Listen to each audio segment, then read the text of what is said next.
Have you ever met someone who thinks they know everything, but when asked questions, they start to struggle? That's the essence of Socrates' approach to knowledge. Socrates lived in ancient Greece and changed the way people think forever with his unique method of questioning. This method teaches us to question everything and not to accept beliefs blindly, leading to a deeper understanding of truth. By adopting this approach, we become wiser and more cautious about what we believe. Let's start with the Socrates story. A long time ago in ancient Greece, there lived a man named Socrates. He wasn't a king, a warrior, or a rich man. He was just a simple thinker who loved asking questions. One day, a friend of Socrates visited the famous oracle of Delphi, a prophetess who was believed to have divine wisdom. The oracle made a bold statement. Socrates is the wisest man in Athens. When Socrates heard this, he was shocked. Me? Wise? That can't be true. I don't know much at all. Instead of celebrating, he became curious. If I am the wisest, then what does that say about everyone else?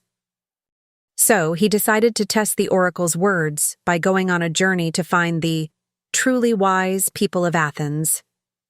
Socrates first went to the politicians, the leaders of Athens. He asked them questions about justice, leadership, and ethics. They spoke with great confidence, but when he asked deeper questions, their answers contradicted themselves. They didn't actually understand what they were talking about. Next, he visited the poets and artists, who were admired for their creativity. When Socrates questioned them about the meaning of their work, he realized something surprising. They couldn't explain it. They relied on intuition rather than understanding. Finally, he spoke to the craftsmen, people who worked with their hands. He found that they were truly skilled in their trade, but when they started talking about other topics, they claimed to know things they didn't actually understand. That's when it hit him. Most people think they know everything, but in reality, they don't question their own beliefs. After meeting so many wise people, Socrates finally understood what the oracle meant. Unlike others, Socrates wasn't afraid to admit when he didn't know something. Instead of pretending to be smart, he kept asking questions and searching for the truth. This way of thinking, asking deep questions, challenging assumptions, and not accepting things blindly, became known as the Socratic method. It is still used today in education, law, and even science. Not everyone liked Socrates' way of thinking. The powerful people in Athens felt embarrassed when he exposed their lack of knowledge. They saw him as a troublemaker who was corrupting the minds of young people.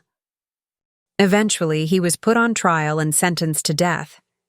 Even when given a chance to escape, he refused, choosing to stand by his beliefs rather than live in fear. Before his death, he left one final message. The unexamined life is not worth living.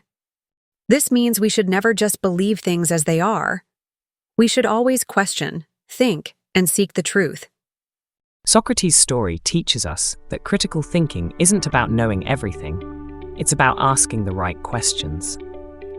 When someone tells you something, ask, how do you know that's true? When making a decision, ask, what are the other possibilities? When something doesn't feel right, ask, is there another way to see this? Thinking like Socrates can help you make smarter choices, avoid being fooled, and truly understand the world around you. Next time you face a tough decision or hear something that doesn't sound quite right, ask questions, think deeply, and seek the truth. Now, I'd love to hear from you. Drop a comment below and tell me, what's one thing you've questioned recently? Have you ever changed your mind about something after thinking critically? If you found this video helpful, hit the like button, subscribe for more mind-opening content, and turn on notifications so you never miss a new video. Let's keep questioning, keep thinking, and keep growing together. See you in the next one.